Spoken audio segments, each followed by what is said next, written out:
शायद ही आप में से कोई ऐसा होगा जिसने एनाकोंडा सांप के बारे में नहीं सुना होगा। आपने हो सकता है एनाकोंडा मूवी भी देखी होगी, जिसे देखने के बाद हर किसी के मुंह से एक ही बात निकली होगी, क्या वाकई में इतना बड़ा सांप भी हो सकता है। खैर, आज के समय में एनाकोंडा को ही दुनिया के सबसे बड़े सांपों में गिना जाता है, क्योंकि ये कई फीट लंबे और विशालकाय होते हैं, जो किसी भी जानवर को पलक झपकते ही बिना चबाए सीधा निकल जाने की क्षमता रखते हैं। अब दिल थाम के बैठिए, क्योंकि अब जो बात मैं आपको बताने जा रहा हूँ हो सकता है आपको विश्वास ना हो। डायनासोर के काल में एक सांप ऐसा भी था जो अगर आज जिंदा होते तो शायद इंसानों का अस्तित्व नहीं रहता। मैं बात कर रहा हूँ एनाकोंडा से भी कई गुना विशाल और मॉन्स्टर स्नेक के नाम से जाने जाने वाले टाइटेनोबोआ की, जो धरती पर मौजूद अब तक का सबसे बड़ा सांप माना जाता है। कई वैज्ञानिकों का तो ये भी दावा है कि ये मॉन्स्टर स्नेक आज भी जिंदा है। क्या वाकई में ये सांप आज भी जिंदा है? और अगर ये सांप आज भी जिंदा होते तो क्या होता, जानेंगे आज के वीडियो में। वैसे तो ये माना जाता है कि डायनासोर काल के सभी विशाल जीव जंतु 6.6 करोड़ साल पहले धरती पर उल्का पिंड गिरने की वजह से मारे गए थे। लेकिन साल 2018 में अमेरिका के कुछ वैज्ञानिकों ने ये दावा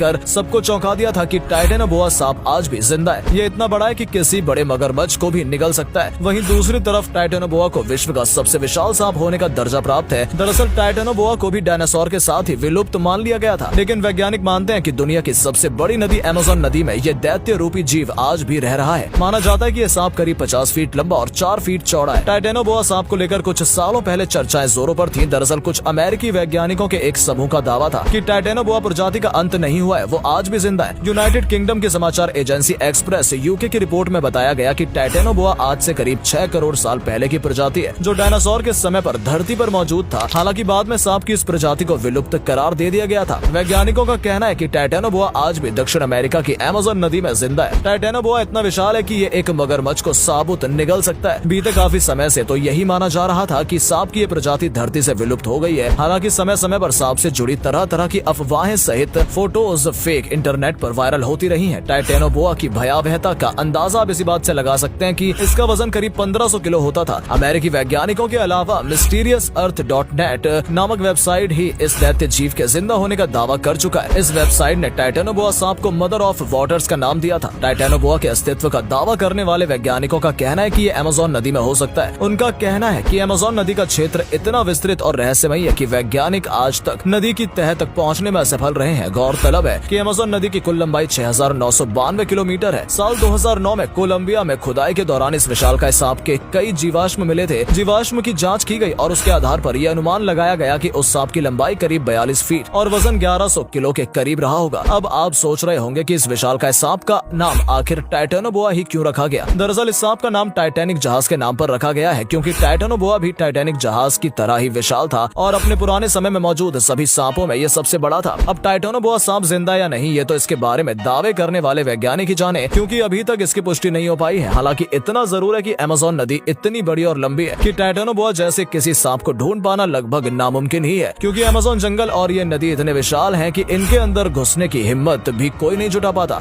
हम एक बार मान लेते हैं कि टाइटेनोबोआ आज भी जिंदा है, तो टाइटेनोबोआ अगर वाकई में आज भी जिंदा होता तो क्या होता। लेकिन इससे पहले ये जानना जरूरी है कि आखिर टाइटेनोबोआ किस प्रकार की एनवायरनमेंट में रहना पसंद करते थे। टाइटेनोबोआ अमेज़न की तरफ एक गर्म नम जंगल क्षेत्र जैसा पसंद करते थे, क्योंकि सांप जीवित रहने के लिए अपने शरीर के बाहर की गर्मी पर निर्भर रहते हैं। लगभग 58 मिलियन वर्ष पहले टाइटेनोबोआ आज के वातावरण से लगभग 5 डिग्री सेल्सियस गर्म वातावरण में रहता था। हो सकता है कि हमें ये विशालकाय सांप एशिया में मिले या फ्लोरिडा जैसी जगह पर। इसके विशाल शरीर के कारण मोटे तौर पर एक छोटी कार के आकार के कारण ये सबसे अधिक गर्म दलदली क्षेत्रों या झीलों में छिपा होगा। फ्लोरिडा में गोल्फ कोर्स, झीलों के किनारे घड़ियाल आम है और टाइटेनोबोआ को आसानी से इस प्रकार के खाने के लिए आकर्षित किया जा सकता है। माना जाता है कि लगभग 60 मिलियन वर्ष पहले पोलियोसीन के सबसे घातक शिकारियों में से एक को दक्षिण अमेरिका के पानी में आसपास ये सांप चुपके से रेंगते हुए पाया गया था। कोलंबिया में खोजे गए इस टाइटेनोबोआ का ऑफिशियल नेम टाइटेनोबोआ कैरिनजोनेसिस है। 15 मीटर की लंबाई और 1000 किलोग्राम से अधिक वजन के साथ ये एक विशाल एनाकोंडा के आकार का लगभग 3 गुना होगा। मान लीजिए कि आप एक एवरेज हाइट वाले इंसान है, तो केवल इसका घेरा आपकी कमर जितना ऊंचा होगा। है ना, सोचने में कितना डरावना। तो अगर ये आज भी जिंदा होता तो सौभाग्य से या दुर्भाग्य से जब भी आप तैरने जाते या फिर मछलियों के शिकार के लिए जाते तो आपको टाइटेनोबोआ मिलने की सबसे अधिक संभावना होगी, क्योंकि अकॉर्डिंग टू फिजिक्स जमीन पर होने के बजाय ऐसे जीवों के लिए पानी में घूमना बहुत आसान है। और बात करें पेड़ों में रहने की, तो ये टाइटेनोबोआ के लिए कभी भी एक विकल्प नहीं रहा है। ये सांप किलर होते हैं जो पानी में आसानी से चल सकते हैं। इनके लिए हम इंसान एक अच्छा नाश्ता हो सकता है। वैज्ञानिक अनुमान लगा रहे हैं कि ये बॉइड्स नामक सांप परिवार से संबंध रखते हैं। वो गैर विषैले सांप है जो सुनने में आपको सेफ लगते हैं, लेकिन टाइटैनोबोआ अपने शिकार को पकड़ने के लिए दांतों का इस्तेमाल करते थे। और ये कहा गया है कि जब भी टाइटैनोबोआ अपने शिकार को दांतों में फंसाता है, जिससे उसके दांत झुक सकते हैं और घुमावदार हुक में बदल जाते हैं, जितना अधिक शिकार संघर्ष करता है वो उतना ही फंसता जाता है। फिर वो अपने शिकार को निचोड़ते हैं। कुछ मिनटों के बाद इस्केमिया होता है, यानी कि हार्ट और ब्रेन में ब्लड का फ्लो रुक जाता है, जिससे ऑक्सीजन की कमी हो जाती है और अंततः मृत्यु हो जाती है। टाइटैनोबोआ विशाल कछुओं और मगरमच्छों को खाता था, जिनकी लंबाई लगभग 6 मीटर यानी कि 20 फीट थी। इस आकार के एक सांप को प्रतिदिन लगभग 40 किलोग्राम यानी कि 88 पाउंड भोजन खाना पड़ता है। ये एनाकोंडा से 2 गुना है। वहीं वैज्ञानिकों के द्वारा प्राप्त किए गए जीवाश्म ये दिखाते हैं कि टाइटैनोबोआ का निचला जबड़ा खोपड़ी के पिछले हिस्से तक फैला होता है, जिससे अपना मुंह खोलते समय गति की एक बड़ी रेंज मिलती है। ये आपको एक टुकड़े में निगल सकता है। तो आप सोच सकते हैं कि अगर आज टाइटैनोबोआ आपके सामने हो तो ये आपको पलक झपकते ही मौत के घाट उतार देगा।